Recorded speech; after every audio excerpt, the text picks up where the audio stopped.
Do you find that you're missing out on a lot of sales? Do you find that you are the worst enemy of your own elevator pitch? Do you find that you're working a lot of hours and not making the kind of money you're looking to make? Do you find yourself running into a lot of objections? This video is going to talk about how you can crush that problem and how to move forward with your sales career at a high level.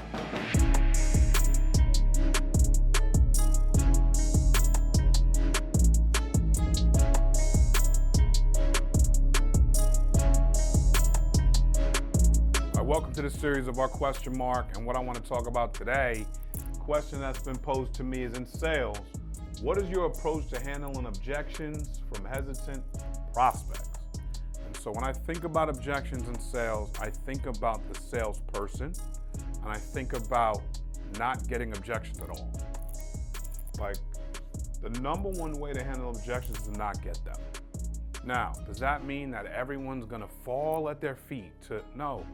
The reality is every single product, every single service has a solution. Every single product and every single service has a deficit. There's no solve everything deal. You need to know your product. You need to know your service. You need to know what exactly it is you are selling. And you need to know, based on your clientele base, where you see the pitfalls at. You need to see where people have some sort of complaint, which can turn into an objection. And you need to see where that lies across the board with your deal. And so let's take insurance. In insurance, what we mainly deal with sales-wise is the fact that most people don't get to see all the time the benefit of the product. The benefit is passed on once they pass away. It's passed on to someone else.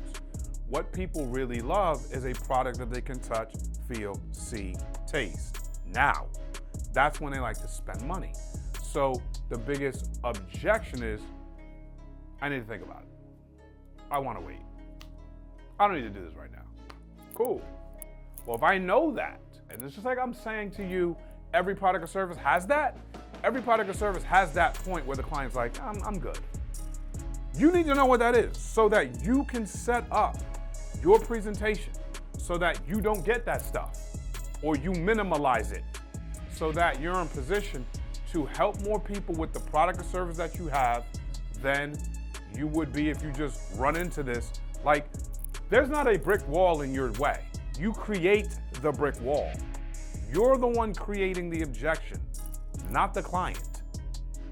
And I find a lot of time in sales that the person selling has more butterflies and pits and knots in their stomach when the thing comes up that they know is gonna come up, than they have a solution for it. The solution is to prepare early and to present in a way that eliminates the objection. So let's go back to life insurance. If I'm in life insurance, what I wanna do is find out who is the number one person who's gonna be picking up the pieces when you pass away, Bob? Why? That beneficiary is very important. The reason we are even talking is because of this person you're thinking about. That's the only reason why we're talking. That's the only really reason why we're even talking. And so the reason why you would want to buy this policy is because of this person. Daughter, son, wife, husband, significant, whoever it is. That's the reason why we're talking. Now, I want to know who that person is. I want to know where they live, how far they live from you. I want to know all these things. Why? Because I need this person as we go through this sale. I also need to know what other things you are looking for. How else are you set up financially? Do I do a financial inventory? I do a health inventory. What is your situation health-wise? Where are you at? And so all of these things, all of these mini inventory checks are before I even present a price, or before I even try to see if they can be approved. I don't know if they can be approved yet. I don't have the ability to approve or deny, but I do have the ability to take the information. So the information, as I'm stretching, now I've got this case to help them make a decision on the thing they asked for, knowing that they may want to wiggle out at the end because they don't get to benefit from it today. Now, to be clear, life insurance has changed a lot. They make a lot of living benefits and things you can benefit from today as the owner of the policy. But the general aspect, and the reason why most people will come to me for insurance is because of this beneficiary that they're thinking about. So I want to work to get objections off the table, not run into them every time. That makes no kind of sense. If I'm asking the right questions and I'm trying to put myself in a position to listen and understand what it is the client's saying and what it is the client's needs are, I should be able to avoid these. B, solution-based selling. When I think about selling on solutions, not selling on problems. We know you got a problem. Matter of fact, I want to know what the problem is, but I'm not selling you another problem. I'm selling you a solution. So everything I build, everything I'm creating is to create a massive solution to your problem. When you think about competing for business, why we sell on solutions is because you're not the only one out there selling this product. Think about a wedding. When people are looking to get married, what is one of the number one things that they're looking for? Yes, they want prestige. Yes, they want beautiful stuff. Yes, they want scenic. Yes, they want their guests to be wowed. Sure, they want all those things, but you know what they want more than anything? Is to feel like they're the most important person on that day, especially the bride. And they want that from everyone around them. The photographer, the videographer, the flower person, the makeup person, their bridesmaids, their husband, future husband. Like, guys. And so the entire setup, the entire solution to doing a wedding is to build this beautiful, layered experience so that they never forget it. And so the first thing is I want to be the most important person today. The second thing is I never want to forget this day. I want to remember this day for the rest of my life. This needs to be stamped and marked in history forever. And this is the wedding business. You think they're selling problems? They're selling solutions. They know what all the problems. They know what their product is doing. They know what their service is doing. They're selling solutions high level. And the one that wins the most bids did the best job selling the solution to the bride and groom. They showed them what, they made them visual. It's like they made them see what this would look like the best. That's solution-based selling. And so as we're talking about solution-based selling, it doves right into the next topic here. Do not sell on price. Because when I'm solving a problem, it's not how cheap can I get this to be. It doesn't mean it's also how expensive can I get this to be. It's what are we solving for?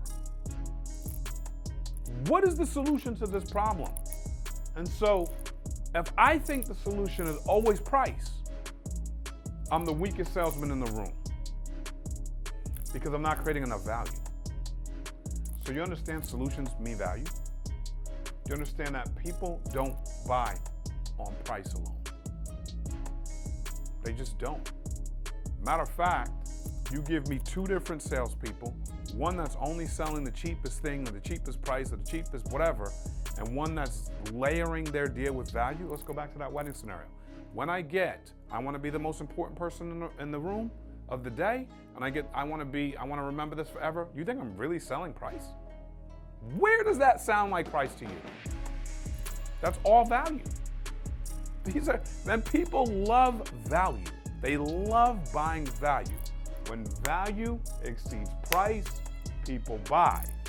You need to create enough value that it exceeds price. Because if I go in and the salesman before me goes, it's going to be, $29.97. And I go, well, my job is to get it to $27.49. You really think that's the problem?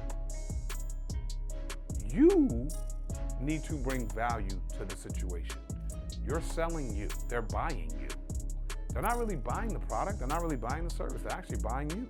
A real professional understands the value of the relationship they bring, the value of the intellect they bring, the value of the service they bring, the value of the availability that they bring.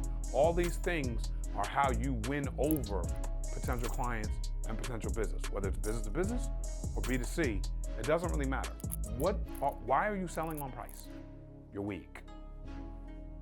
Learn to sell on value, because value is going to replace price. And that brings me and dovetails me into our last point here. Value-based selling is how you really trump what seems to be objections from hesitant prospects. Think about this. When I walk on a car lot, you know what I'm looking for? You know what most people are looking for? They're not looking for the cheapest car. I promise you they're not. They want a good price. They want it to fit inside their budget, of course. But they want the most amount of options in the car that can fit inside their budget the best. And this is the car business, and the car monthly payment is this place where you see people stretch more than a lot of places. Cars and homes, where you see people go, it's only $300 more a month than we thought. We could do that, can't we? Why do they do that? They want value. They're not buying price, they're buying value. When you look at a car and the technology package raises the monthly payment by $100 a month, and you then see it without the technology package, you see a lot of people freeze.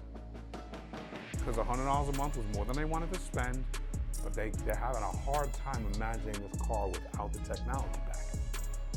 And so value is what's happening here. Value is exceeding price.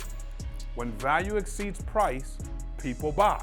You need to create the value. Now, if I'm in that business, then I'm going to talk about how the technology package makes their driving experience different, how the technology package gives them more safety features. It allows them to see different angles of the car when they're moving around in the car and they're doing the things they want, reversing and all the things.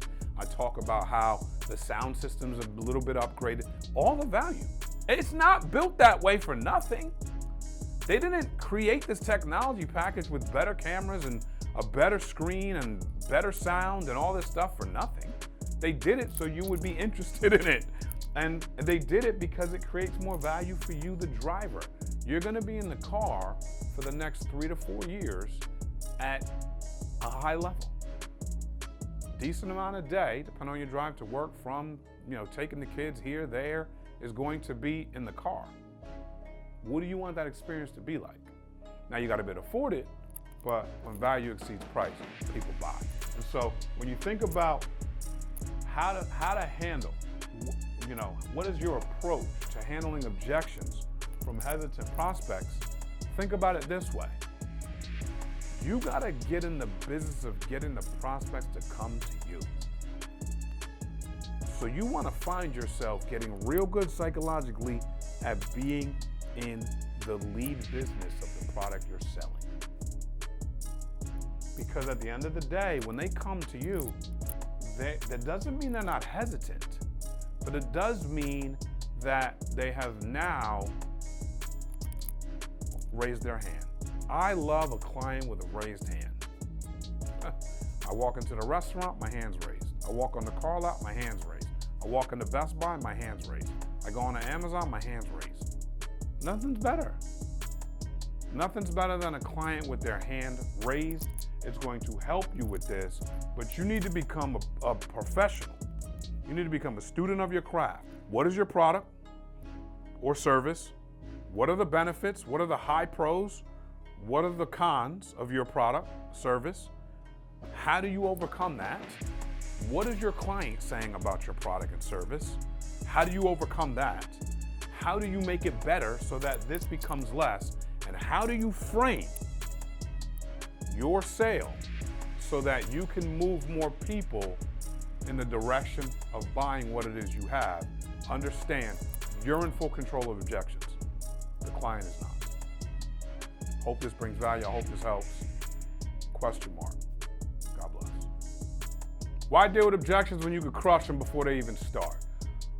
If you like this kind of content, make sure you subscribe to the channel. We're looking to provide more value to people day in and day out on how they can continue to grow their entrepreneurship journey, their small business. Make no mistake about it, sales is a huge part of that for all of us. and I want to help you grow in that area. If you like this kind of content, make sure you click here to learn more about the best sales advice I've ever received. It's going to help you grow in your sales journey and in your sales career. And let's keep the party going, people. Love you, thank you, and God bless.